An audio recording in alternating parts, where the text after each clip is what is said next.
మరణించిన మరియు ప్రమాదాలకు గురైన కార్మికుల పరిహారం బీమాకు సంబంధించిన పట్టికలు మొత్తం టోటల్ను వరుస జత చేసి ఇక్కడ పూర్తి వివరాలతో చూడొచ్చు.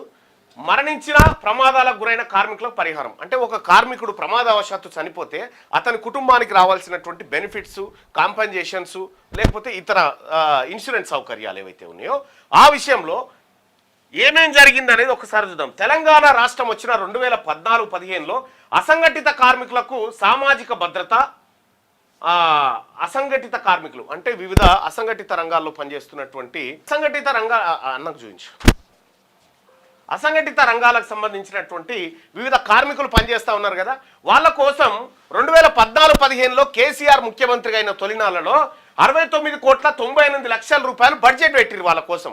పుట్టుకున్న వాళ్ళకి ఏమన్నా అయితే సాయం చేద్దాము, వాళ్ళ కుటుంబాలను నిలబెడదామనేటువంటి ఉద్దేశంతో 69,98,00,000 రూపాయలు అంటే 70 కోట్ల రూపాయలు వాళ్ళ కోసం పెట్టి ఎంత ఖర్చు పెట్టిరా అంటే 0 పైసలు, ఒక్క రూపాయి కూడా ఖర్చు పెట్టకుండా 100కు 100% నిధులను వెనక్కి తీసుకున్నాడు కేసీఆర్.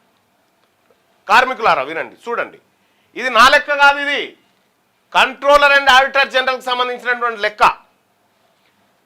2014-15లో 100కు 100% నిధులను ఎగదనుకొని వెళ్ళిపోయారు.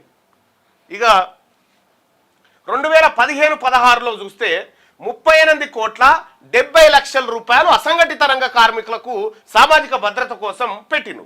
38,70,00,000 పెడితే ఒక్క రూపాయి కూడా ఖర్చు చేయకుండా 38,70,00,000 రూపాయలు వాపసు తీసుకుండు మళ్ళీ కేసీఆర్ ఈ అసంఘటిత కార్మికులకు, కార్మిక రంగానికి చేసినటువంటి సేవలు చూడరు ఎట్లున్నాయో.